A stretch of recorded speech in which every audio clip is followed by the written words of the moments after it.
Hello friends, educational fact channel में आपका स्वागत है। हाजिर आपके लिए आज की खास अपडेट्स को लेकर दो बड़ी अपडेट्स पे बात करेंगे।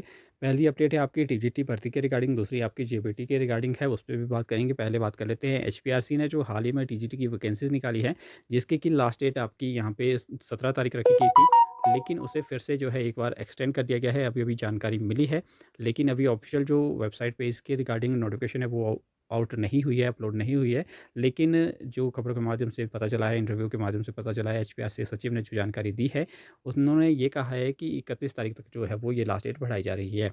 अब इसके पीछे इन्होंने रीज़न जो है वो बहुत कुछ कहे हैं, लेकिन जो मुझे लगता है सीधा-सीधा कि ये बात सिर्फ़ एक ही है कि इनकी जो फाइनल है एजेंसी सीबीटी की, वो फाइनल नहीं हो पाई है, जिसके कारण ये बच्चों को गुमराह कर रहे हैं और बच्चों को जो है वो उलझाया हुआ है। और इसमें दिखती बात ये है कि बच्चे खुश हो जाएँगे, क्योंकि अब इन्होंने ये कहा है कि जो इन्होंने कहा है या ये बात है या कुछ है, लेकिन मैं ये क्लियरली नहीं कहूँगा, क्योंकि इंटरव्यू मुझे भी नहीं है एक्चुअल में पता कि क्या कुछ इन्होंने बातें कही है। लेकिन इसमें ये भी जो है वो बातें कही जाएगी कि इसलिए जो है वो एक्सटेंड किया गया है कि बच्चों ने डिमांड की है, कुछ टेट वाले हैं और कुछ आपके बीएड 4th सेमेस्टर वाले हैं, तो इसलिए जो है वो इस लास्ट डेट को जो है वो एक्सटेंड किया गया है। लेकिन जो एक्चुअल जो रीज़न है इसके पीछे का रीज़न सिर्फ़ इतना ही है कि इनकी जो एजेंसी है वो फाइनल अभी तक नहीं हो पाई है।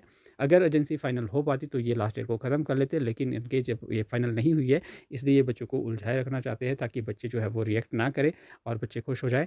तो इस वजह से जो है ये लास्ट डेट 31 तारीख जो है वो बढ़ा दी गई है। 2 महीने तक जो है वो फॉर्म ही फिलअप होते रहे हैं, तो ये अपने आप में एक बहुत बड़ी बात है। जहाँ पे इनको 3 महीने में इनका पूरा प्रोसेस जो है कंप्लीट हो जाना था, फाइनल रिज़ल्ट तक आ जाना था, वहाँ पे इन्होंने 2 महीने जो है वो फॉर्म फिलअप में ही लगा दिए हैं।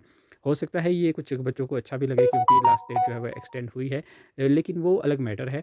चलो, वो जिनको मौका मिल रहा है अच्छी बात है, बहुत सालों बाद वैकेंसी आई है, वो कोई बड़ी बात नहीं है। लेकिन बात सिर्फ़ ये है कि जो एक कहा गया था कि 3 महीने में फाइनल रिज़ल्ट भी आउट हो जाएगा, तो वो कहाँ गया? तो ये सारी बातें हैं। बात कर लेते हैं दूसरी अपडेट की, जो कि आपकी जेबीटी एंट्रेंस के रिगार्डिंग है।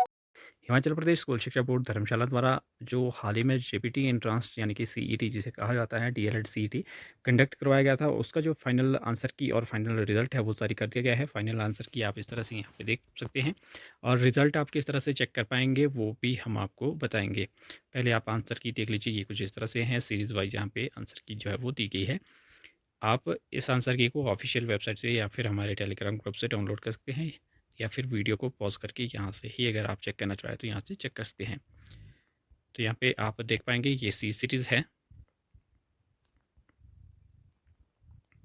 और डी सीरीज़ में आपका इस तरह से जो है वो आंसर्स रहने वाले हैं। तो इससे आप एक बार फिर से क्रॉस चेक कर सकते हैं कि आपके जो एक्चुअल नंबर है वो कितने बन रहे हैं, अगर आप सेटिस्फाई नहीं है जो आपके रिज़ल्ट में जो मार्क्स है वो उससे। अब बात करें रिज़ल्ट आप किस तरह से चेक कर पाएंगे, तो यहाँ पे आप देख सकते हैं, आपने गूगल या क्रोम ब्राउज़र को ओपन करना है, आपने सर्च कर लेना है एचपी बॉस यानी कि एचपी BOSE। जैसे आप इसको सर्च करेंगे आपके सामने कुछ इस तरह का इंटरफेस रहेगा। सबसे पहली ही ऑप्शन अगर इस तरह की आपको नज़र आती है तो आपने यहाँ पे जो है वो क्लिक करना है। अगर आपको कुछ और नज़र आता है, इस तरह का नहीं आता है, तो आपने उस पर नहीं जाना है, क्योंकि इसकी भी 2 वेबसाइटें पुरानी जो है वो वर्क नहीं करती हैं, तो आपने ध्यान देना है इस बात पे। तो आपने जैसे ही इस पर क्लिक करेंगे आप, तो आपके सामने कुछ इस तरह का इंटरफेस रहेगा। और यहाँ पे भी अगर आप डाउनलोड करना चाहते हैं आपका, जो मैंने अभी कहा था कि आंसर की, और आंसर की को तो नोटिफिकेशन सेक्शन में आप जाके जो है वो आंसर की चेक कर सकते हैं। लेकिन अगर आपने रिज़ल्ट चेक करना है, तो रिज़ल्ट के लिए यहाँ पे आपको नज़र आ रही होगी ऑप्शन डीएलएड सीईटी 2025, इस पर क्लिक करना है आपने। अगर यहाँ पे आपको नज़र ना आए तो ऊपर आपने यहाँ पे जाना है सीईटी वैकेंसीज़ पे, यहाँ पे भी आपको जो है ऑप्शन नज़र आती है, ये देख सकते हैं आप। दूसरे नंबर पे आपको नज़र आ रहा होगा सीईटी डीएलएड 2025, यहाँ पे क्लिक करने पे आपको जो है वो रिज़ल्ट शो हो जाएगा। फिलहाल मैं नीचे अगर क्लिक करता हूँ तो यहाँ पे इस तरह से आपको नज़र आ जाएगा। यहाँ पे आपको रोल नंबर या एप्लीकेशन नंबर में से जो भी याद है वो यहाँ पे एक चीज़ ही आपने डालनी है, और नीचे सर्च पे क्लिक कर देना है। जैसे आप यहाँ पे सर्च पे क्लिक करेंगे, आपका जो रिज़ल्ट है वो आपके सामने आ जाएगा, जिसमें आपका टोटल मार्क्स वगैरह आपकी डिटेल जो है वो मेंशन होगी। तो इस तरह से आप अपना जो रिज़ल्ट है वो चेक कर पाएँगे। तो अगर आपकी कोई बाकी क्वेरी है, कोई डाउट्स है, तो आप कमेंट कर सकते हैं। तो फिलहाल अभी के लिए इतना ही, मिलते हैं अगली अपडेट के साथ, तब तक के लिए बाय बाय।